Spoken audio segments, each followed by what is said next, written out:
हमारा जो टॉपिक है वो introduction to tensor unit 4 lecture 2 के रूप में है। और ये जो टॉपिक है वो फिजिक्स का है, फिजिक्स का फर्स्ट ईयर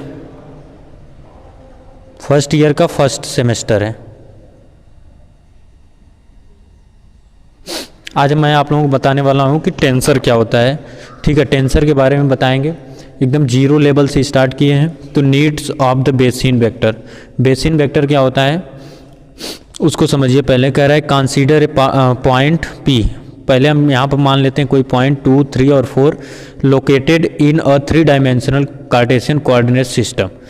यहाँ पर आप देख सकते हैं कि यहाँ पर 3 कोऑर्डिनेट कार्टेशियन कोऑर्डिनेट सिस्टम जो लिए हैं हम 3 डायमेंशनल है। ये यहाँ से जो O से लेकर P तक का जो डिस्टेंस है OP, उसका जो वेक्टर फॉर्म है 2i cap plus 3j plus 4k cap x y और z कैप। इक्वेशन नंबर 1 ले रहे हैं।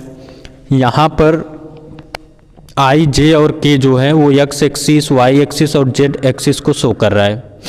कह रहा है कि where 2i 3j and 4k are called the component.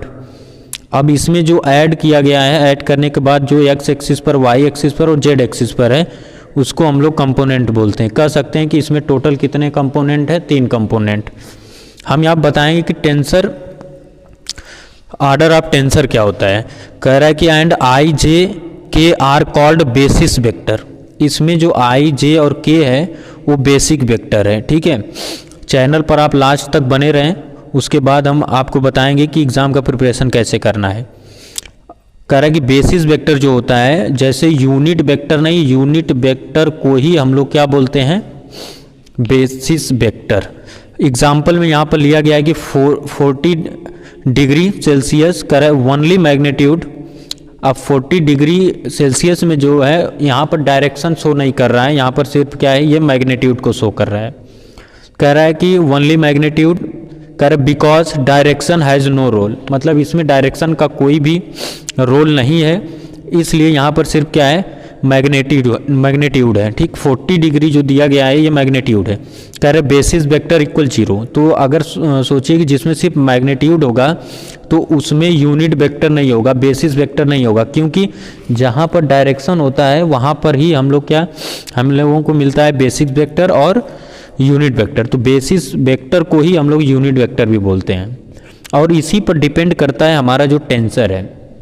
तो उसको हम बता रहे हैं लास्ट में आपको कि क्या होता है। उससे पहले आप चैनल पर आए हैं तो चैनल को सब्सक्राइब कर दें और बेल आइकन को प्रेस कर दें, क्योंकि हमारा जो नेक्स्ट नोटिफिकेशन है वो आपको मिलता रहे।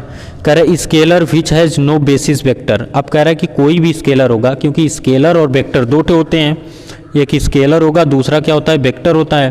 तो स्केलर जो होगा तो इस पर क्या होगा कि इस पर डायरेक्शन तो होगा नहीं, जब डायरेक्शन नहीं होगा तो बेसिस वेक्टर भी नहीं होगा, और वेक्टर फॉर्म में होगा तब होगा। तो यहाँ पर हम दोनों एग्जांपल लेकर आपको समझा रहे हैं। कह रहे scalar which has no basis vector, मतलब कहने का अर्थ स्केलर जितने भी हैं उनके पास बेसिस वेक्टर नहीं होता है, मतलब यूनिट वेक्टर नहीं होता है, तब उसका जो टेंसर होगा वो 0 होगा। मतलब कहने का अर्थ है जिसमें डायरेक्शन होगा उसी में हम ऑर्डर ऑफ टेंसर फाइंड कर सकते हैं। तो इसका जो ऑर्डर ऑफ टेंसर होगा वो 0 होगा। स्केलर जितने भी होंगे सबका जो टेंसर होता है वो 0 होता है, टेंसर का जो ऑर्डर होता है वो 0 होता है। अब उसके बाद नेक्स्ट है, यहाँ पर OP इक्वल हम सिर्फ 2i ले रहे हैं। ठीक, जैसे यहाँ पर दिया गया है ना, बस x एक्सिस पर अगर हम इसका मेजरमेंट लें तो y की वैल्यू क्या होगी, 0, x इक्वल हमें क्या मिलेगा, 2, और z इक्वल 0 मिल जाएगा। कह रहा है this vector has 1 basis vector. कहने का अर्थ है कि इसमें अगर हम देखें तो हमारे पास क्या है, यूनिट वेक्टर बस एक ही है, जो i j और k है, यही हमारा क्या है, यूनिट वेक्टर है। और ये जो हमारा है 3 डायमेंशनल स्पेस में है, तो i j k 3 ठो इसमें क्या है, वेक्टर है, इसलिए इसका जो ऑर्डर ऑफ टेंसर होगा वो 3 होगा, और इसका जो बेसिस वेक्टर होगा वो 3 होगा। तो उसी तरह इसमें भी कह रहा है कि this vector has 1 basis vector. कह रहा है then it is called first order tensor. इसी को हम लोग बोलते हैं फर्स्ट ऑर्डर टेंसर। और जिसमें सिर्फ 2 डायरेक्शन होगा, उसको हम लोग क्या बोलेंगे, सेकेंड ऑर्डर टेंसर, और 3 होगा। तो ऐसे ही जितने भी टेंसर हैं फिर इस पर इसका जो कैसे हम फाइंड करते हैं ऑर्डर ऑफ टेंसर, ये सब हम आपको बताएंगे।